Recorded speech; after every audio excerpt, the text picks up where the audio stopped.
back to the channel. This is JC here. Today's going to be a little bit about car maintenance, okay, so about tread wear and stuff like that and sidewall damage. Alright, so I'm here with my electric vehicle. It has budget tyres on. It's got some sidewall damage. Sidewall, this is the sidewall of the tyre. This is sidewall damage. It's caused by a nick in the curb, and it will be legal because it does not expose any ply. It's just still in rubber. So that is a legal nick to the tyre caused by hitting a curb or steering onto a curb. Talking about tread wear, it's legal to have, and I'm going to check this, a tread depth of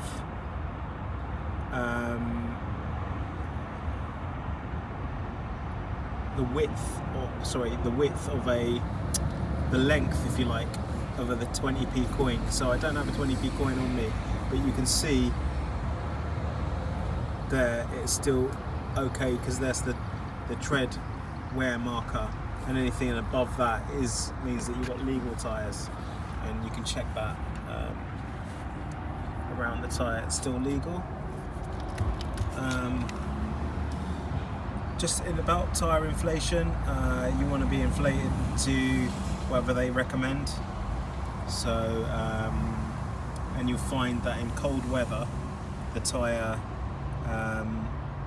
loses some pressure because of the gas inside the tyre contracts with the cold temperature. The spaces between the atoms gets narrower. I don't know the reason for that.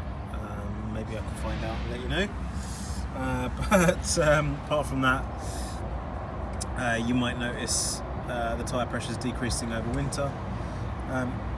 If you're carrying a big load, you want to pump up the tyres a bit.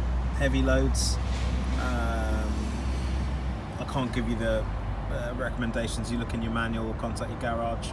But heavy loads, inflate the tyres a bit because of the increased mass of the car transferred onto the tyres would cause the tyre to compress here where it touches the road, and it could become a bit more unstable. So you want to have more gas in the tyre to counteract the load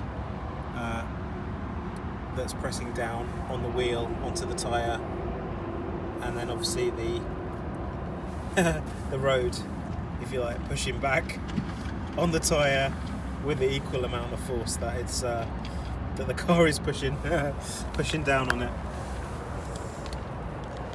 So basically, yeah. So in a weightless environment, it'd be less of an issue. I mean, on the moon, you wouldn't have to have tyre pressures increased so high to high PSI or pounds per square inch. It would be a lot less on the moon because gravity is less, therefore the amount of mass exerted on the surface of the road, whether it's on the moon or here, is going to be less with a lower gravitational field. Of course, smaller planet or smaller moon equals less gravitational field exerted on the tyre.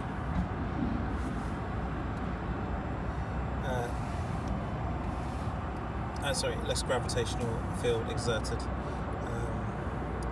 on the mass. In this case, the mass is the car, and the wheel is if you like, the least compressible part, closest to the road compared to the tyre. So let's have a look at some of the figures here. We've got another nick here, not exposing any ply, so that's also okay. This tyre is very close to being illegal, so you can see that there's a little bit of space above there, and above the wear marker, so that needs to be changed shortly. It's also a good idea to change tyres, road legal tyres, because you get more available for water to be dispersed out, whether you've got normal tyres like this is, or a semi-slick tyre. So what else have we got? Let's have a look at the other side.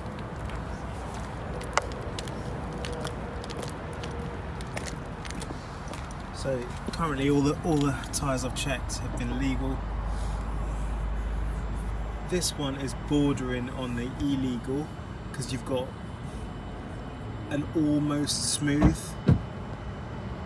There's a slight raise here, and again a very slight raise on that side. But I would say if I was going to change the tyres, these need to be changed pretty sharpish, because I think I'm going to go and get this changed today.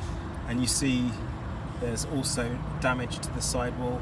Again, legal damage because it doesn't expose the ply. So this has a rotation mark, so that means that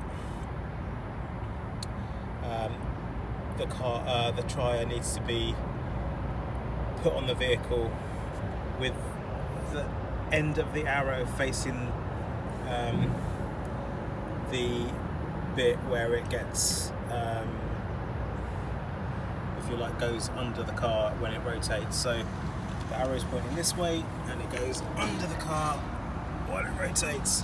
Another way of describing it would be in the direction of travel. It's whatever you feel more comfortable describing. Probably direction of travel is definitely less of a mouthful. Yeah, so alloy wheels, you might wonder, do you refurb them? It's a matter of personal driving style. I would never refurb an alloy on a vehicle I own. Not because I'm not proud of the vehicle, it's because it's not cost effective for my driving style. So this tyre has a bit more tread, as you can see, quite a lot of tread actually, and the wear markings are buried in there somewhere quite deeply. So there you go. Yeah. See, when I change the tyres, I might get them to rotate tyres as well. So yeah. So tyre rotation can be encouraged sometimes because of they can highlight any problems with the suspension, because then you can a need for balancing, because sometimes suspension misalignment can cause uneven tyre wear. So if you rotate tyre, sometimes you've got the tyre off, you can have a look to see if there's uneven tyre wear. But it's obviously not the only way of checking for uneven tyre wear. Also, it will help prolong. It could help prolong the life of the tyre. For example, if the tyres wear out in the back quicker, then you can move the ones from the front to the back, and to a certain extent that would help. But you could, in a sense, then you could change the set at the same time rather than just changing the back. That's very interesting. So we've got Busy Bee going in there looking for pollen, maybe distracted by the red brake caliper. I think I would talk about speed ratings, but I don't really know much about them. Maybe some people do. I mean, there are different numbers, sorry, letters on the end of a tyre reading. So that's 245, 4519. So the W rating lets you know how fast the tyre is designed to roll on, drive on. Extra load, I believe that there's some kind of extra reinforcements. MMS, M and S, I believe is something to do with winter and summer. I might be wrong on that though. Tread wear, I don't know, it might be to do with the compound and how easily it wears, compound of the tyre. Traction, maybe that's grip and whether it's forward traction or lateral traction, temperature, maybe something to do with the performance of the compound under different temperature conditions, under inflation, overloading, flows, manual or tyre placard in the vehicle. Tyre placard, I'm going to show you that in a moment. Explosion of the tyre rim due to improper mounting, so basically make sure that people are trained. That should have a cap on really. Yeah, so there you go. I'm going to run this video by a tyre specialist to correct any mistakes, and I'll put any mistakes in the description, but that's really, I don't know much more about tyres. I'll see if there's a tyre placard here. Not on this side, there might be one on the other side.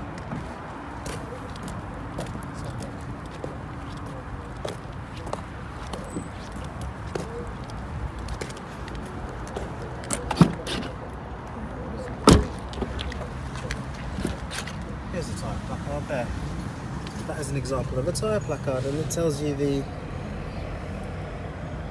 should tell you the pressures, but it doesn't on that. Oh, here you go, that's the tyre placard there. See that? Okay. Yeah, all good. Right, and that'll be it really. So thanks very much for watching, and I'll see you in the next video hopefully, and yeah, check your tyres. Right, that's a quick one, safety related.